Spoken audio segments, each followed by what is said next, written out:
Bonjour mesdames et messieurs et bienvenue dans ce flash d'information. Le président de la République Alassane Ouattara s'est entretenu hier vendredi avec le docteur Namoud Natache, envoyé spécial du président de l'autorité palestinienne Mahmoud Abbas. La situation au Moyen-Orient et le renforcement des relations de coopération entre la Côte d'Ivoire et la Palestine étaient au menu de cette rencontre. La Confédération générale des entreprises de Côte d'Ivoire, CGCI, a procédé au lancement de la 3e édition de son forum économique La Finance s'engage. Pour cette édition qui se tiendra le 22 novembre prochain, une quarantaine d'institutions sont attendues pour prendre des engagements publics en faveur du financement des petites et moyennes entreprises. Chacun connaît Aboubakar. C'est désormais une institution pour l'initiative, mais également une première en Afrique subsaharienne de voir des établissements financiers prendre des engagements publics pour le financement des petites et moyennes entreprises. L'initiative a été lancée il y a 3 ans. L'initiative est rentrée dans une phase de maturité et il faut s'attendre cette année à du concret. Pour sa 3e édition, l'objectif reste le même pour le forum La Finance s'engage, mobiliser tous les acteurs clés du système financier. Sur ces 2 précédentes éditions, le forum a permis à 33 institutions financières de s'engager sur des ressources estimées à 1 276 milliards de francs CFA face à un besoin de financement des petites et moyennes entreprises de l'ordre de 3 574 milliards de francs CFA. En fin juin 2017, 74% de ces engagements ont été réalisés. C'est une initiative qui commence à porter son fruit, qui commence en fait à drainer un écosystème autour d'elle. Nous avons la COFAS qui nous a rejoints, nous avons donc les fonds d'investissement qui sont intéressés à regarder et à s'associer à l'initiative. Donc nous sommes certains que nous aurons plus de monde engagé pour le bien des PME.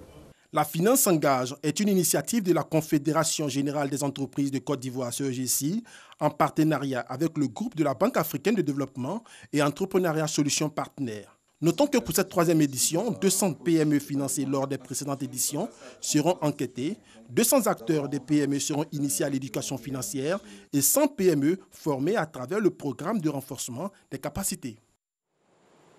Le ministre en charge de l'emploi et de la protection sociale, Abinan Pascal Kwaku, a reçu jeudi une délégation de la Banque mondiale. Il a été question pour les experts de l'institution de Bretton Woods de faire le point de la mission d'évaluation de 2 semaines qu'elle a menée auprès des structures en charge de la mise en œuvre de la couverture maladie universelle CMU. Il ressort de cette rencontre qu'un projet d'appui financier de la CMU est en cours de préparation et qu'il sera présenté courant février 2019 au conseil d'administration de la Banque mondiale pour adoption. L'Institut national polytechnique Félix Houphouët-Boigny, une structure de la place intervenant dans le domaine de la construction, vient de signer une convention. Selon le ministre de l'Enseignement supérieur de la recherche scientifique, il s'agit de fournir aux ingénieurs des travaux publics et ingénieurs industriels une formation additionnelle leur permettant de conduire de manière efficace les projets du secteur du génie civil. Le président du Zimbabwe, Emmerson Mnangagwa, a présenté hier vendredi un nouveau gouvernement largement remanié de 20 ministres auquel il a assigné la mission essentielle de développer et moderniser l'économie en faillite du pays, le Zimbabwe. Principale figure de la nouvelle équipe, l'économiste Ntuli Nkumbe, professeur à la prestigieuse université britannique d'Oxford et ex-patron de la Banque africaine de développement, BAD, a été nommé au portefeuille stratégique et des finances.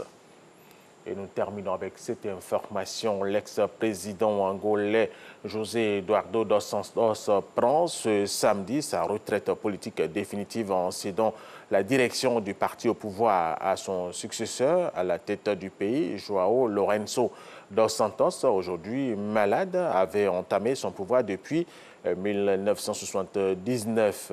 Il y a 1 an, il n'a pas sollicité le renouvellement de son mandat de chef de l'État et transmis le témoin à son ex-ministre de la Défense, João Lourenço. Il avait toutefois gardé la direction du tout-puissant mouvement populaire pour la libération de l'Angola, MPLA, le véritable siège du pouvoir. Voilà, c'est la fin de ce flash d'information. Merci de l'avoir suivi.